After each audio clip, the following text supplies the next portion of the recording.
সবাইকে জানাচ্ছি আজকে মঙ্গলবার, আপনারা জানেন। আর আমাদের বুকিং কিন্তু অর্ধেকের বেশি হয়ে গেছে। সেই জন্য পরিক্রমার যে বুকিং, পরিক্রমা অর্থাৎ এখান থেকে অযোধ্যা থেকে উপরের দিকে লক্ষ্য রেখে, এখান থেকে অযোধ্যা থেকে ঋষিকেশ ডাইরেক্ট যাব, হরিদ্বার নয়। মনে রাখবেন, প্রোগ্রামটা লেখা হয়েছে হরিদ্বার, কিন্তু আমরা দেখতে পেলাম যে গঙ্গোত্রী যাওয়ার জন্য ঋষিকেশে কালীকুণ্ডলিওয়ালা ধর্মশালায় যদি আমরা গিয়ে পৌঁছাই, তাহলে আমাদের পরিক্রমাটা খুব সুষ্ঠুভাবে হবে। সেই জন্য কালীকুণ্ডলিওয়ালা ধর্মশালাতে গিয়ে আমরা পৌঁছাবো। অর্থাৎ যে 22 তারিখে আমরা থাকছি রামলালার ওখানে, 23 তারিখে ঋষিকেশে থাকবো, 24 তারিখে গঙ্গোত্রী থাকবো, 25 তারিখে আবার ঋষিকেশে ফিরে আসবো, নীলকণ্ঠ মহাদেব এবং আকাশগঙ্গা আদি দর্শন করে 25 তারিখে। আর এই যে আমরা 23 তারিখে যে ঋষিকেশে যাব ভোরবেলা, সারাদিন কিন্তু ঋষিকেশে ঘুরে সব দর্শন করবার, একটা প্রাণ ভরে দর্শন করা, ধ্যান করা, গঙ্গা স্নান করা, সব কিছুর একটা পরম সৌভাগ্য পাবেন। কারণ ঋষিকেশে যেখানে ধ্যান হয়, আপনারা জানেন, অল ওভার ওয়ার্ল্ড, বিশ্বের বিভিন্ন প্রান্ত থেকে লোক ফেব্রুয়ারি মাসে এসে এখানে বিরাট মেডিটেশনের ক্লাস হয় গঙ্গা তটে। সেই যে অপূর্ব জায়গা, সেখানে আমরা মেডিটেশন শেখাবো আগামী 24 তারিখে, 23 তারিখে। তো সেখানে সারা দিন 23 তারিখে ঋষিকেশে ঘুরে দর্শন করে, পরিক্রমা করে, ধ্যান ট্যান করে, গঙ্গা স্নান করে, প্রসাদ পেয়ে রাত্রে ওখানে আপনারা একটু বাজার টাজারে ঘুরলেন, রাত্রে প্রসাদ পেয়ে বিশ্রাম, ভোরবেলা জল খাওয়ার এবং দুপুরের রান্না করে নিয়ে আমরা রওনা হয়ে যাব গঙ্গোত্রীতে রওনা হয়ে দুপুরবেলা রাস্তায় খাওয়াবো, রাস্তায় খেতে দেবো। এবং গঙ্গোত্রীতে গিয়ে, গঙ্গোত্রী যেখানে গঙ্গার, জানেন তো যে গোমুখ থেকে যে গঙ্গা বেরিয়ে আসছে পাহাড়ের মধ্য দিয়ে, জঙ্গলের মধ্যে দিয়ে, এই গঙ্গোত্রীতে এসে গঙ্গা, জগজ্জননী গঙ্গা মায়ের প্রথম দর্শন এখানে। সেই জন্য গঙ্গা মাকে গিয়ে আমার সেদিন এক গুরুভাই বলছিল, আমাদের দেবেশ প্রভু, আমাদের যে এমএলএ হিঙ্গলগঞ্জের দেবেশ প্রভুর বাড়িতে প্রসাদ পাচ্ছিলাম, আর একজন সাধুপ্রভু বলে আমাদের এক গুরুভাই এসে বলছে যে মহারাজ তো সেখানে যে পাগড়ি শুধু, ড্রেস শুদ্ধ গিয়ে গঙ্গোত্রীতে ঝাঁপ দিয়ে পড়েছে। সেই জন্য ওই গঙ্গোত্রীতে গিয়ে আমরা সবাই স্নান টান করে, পুজো টুজো দিয়ে পরের দিন সকালে স্নান করে গঙ্গোত্রী থেকে আমরা কিন্তু ব্যাক করব। কথাটা মনে রাখবেন, গঙ্গোত্রী থেকে পরের দিন সকালে জল খাবার খেয়ে দুপুরের রান্না করে নিয়ে রাস্তায় আবার খেতে দিতে হবে, কারণ অনেকটা রাস্তা। ওই রাস্তায় খাইয়ে নিয়ে আমরা সোজা চলে আসবো নীলকণ্ঠ মহাদেব। এবং এখানে আকাশগঙ্গা বইছে, পরম পবিত্র জগজ্জননী আকাশগঙ্গা। সেই আকাশগঙ্গায় কেউ স্নান যদি না করতে পারেন, জল মাথায় দেবেন, গায়ে দেবেন, আকাশগঙ্গা দর্শন করবেন এবং নীলকণ্ঠ মহাদেবের দর্শন করবেন। করে রাত্রে গিয়ে আবার ওই কালীকুণ্ডলিওয়ালা ধর্মশালা ঋষিকেশে ওখানেই আমরা থাকব। ওখানে থাকার পর পরের দিন সকালে জল খাওয়ার খেয়ে আমরা সোজা যাব সপ্ত ঋষি, যেখানে ঋষিরা তপস্যা করেছিলেন। সেই জায়গার থেকে ভারত মাতা মন্দির, তারপরে ভূমা নিকেতন। এই ভূমা আনন্দ সরস্বতীর সঙ্গে আমি অনেক লেকচার দিয়েছি, বড় বিদ্বান ছিলেন। ওখানে ভূমা চৌক বলে একটা চক আছে, মানে চারিদিকে গোল একটা, সেই ভূমানন্দ সরস্বতীর ওখানে। তারপরে বিষ্ণু দেবীর মন্দির, সেটা দর্শন করে তারপরে পাবন বিহার, তারপরে ভীমগোড়া, ভীম যেখানে গোড় মানে হাঁটু মেরে পাহাড়ের তলা থেকে গঙ্গাকে বের করেছিলেন, কুন্তিমাকে গঙ্গা জল খাওয়াবার জন্য, পবিত্র জল।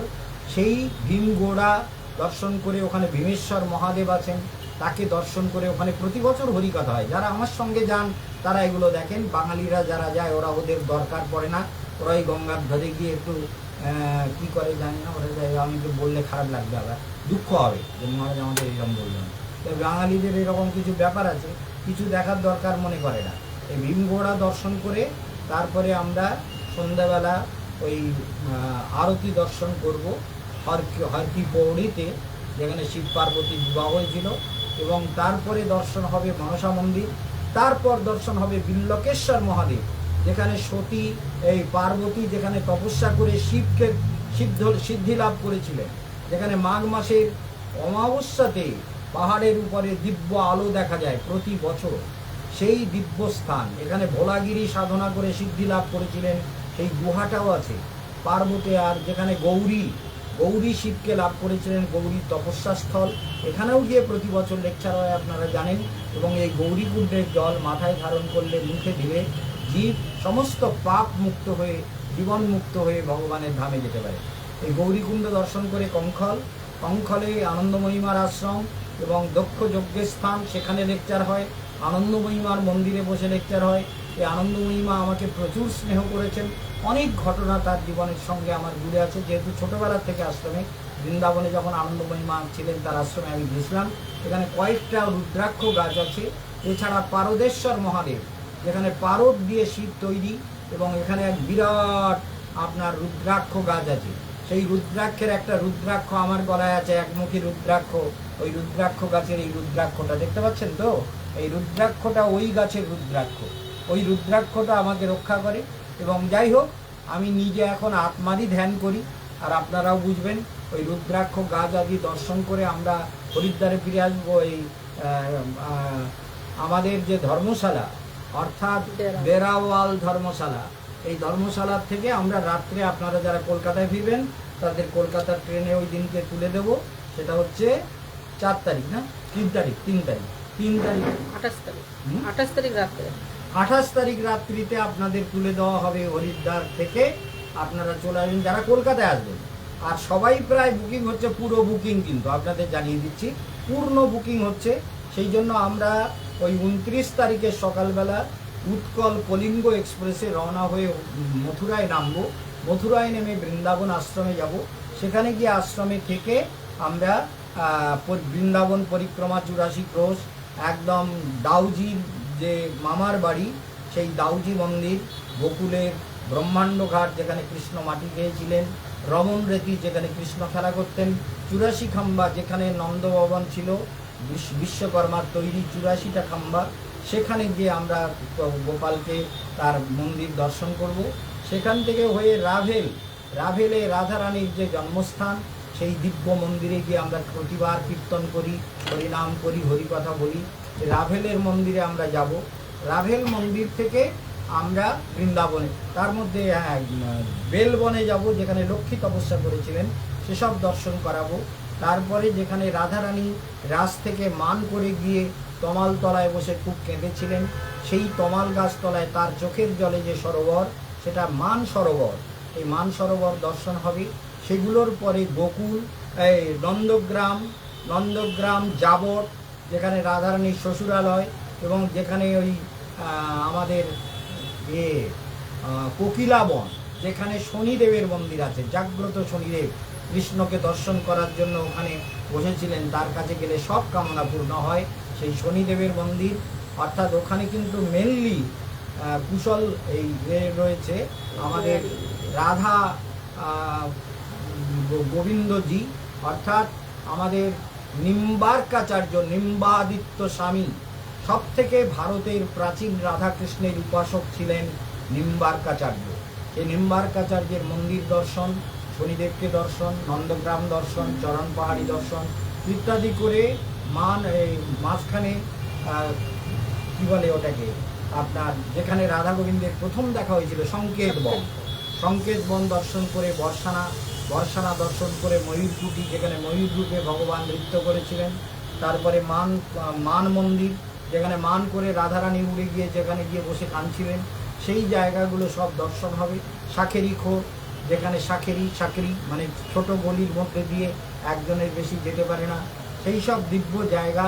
জয়পুর মহারাজের কুশল বিহারীজির মন্দির, এসব হংসরাজ মন্দির, এসব দর্শন করিয়ে তারপরে বৃন্দাবনের সমস্ত যত মন্দির আছে, কাত্যায়নী মন্দির, বংশীবন যেখানে রাস হয়েছিল, নিধুবন, নিকুঞ্জবন, গোদাবিহার, তারপরে লালাবাবুর মন্দির, রঙ্গনাথজির মন্দির, গোবিন্দদেব মন্দির, বড় মহাপ্রভুর মন্দির, গোপীনাথ মন্দির, রাধারমণ মন্দির, নিধুবনের শ্রী মন্দির, এবং তার সঙ্গে সঙ্গে ইমলিতলা মহাপ্রভু যেখানে বসেছিলেন, শ্যামসুন্দর মন্দির যেখানে শ্যামানন্দ প্রভু সিদ্ধি লাভ করেছিলেন, সেখান থেকে বেরিয়ে আমরা নিকুঞ্জবন, নিকুঞ্জবন থেকে রাধাবল্লভ, রাধাবল্লভ থেকে বাঁকি বিহারী মন্দির, বাঁকি বিহারী থেকে মদনমোহন মন্দির, দ্বাদশাদিত্য টিলা, এই সমস্ত জায়গা দর্শন করে আমরা কিন্তু পরম আনন্দে ওই কালীয় দহ যেখানে হয়েছিল, কৃষ্ণ কালীয় নাগকে দমন করেছিলেন, সেগুলো দর্শন করে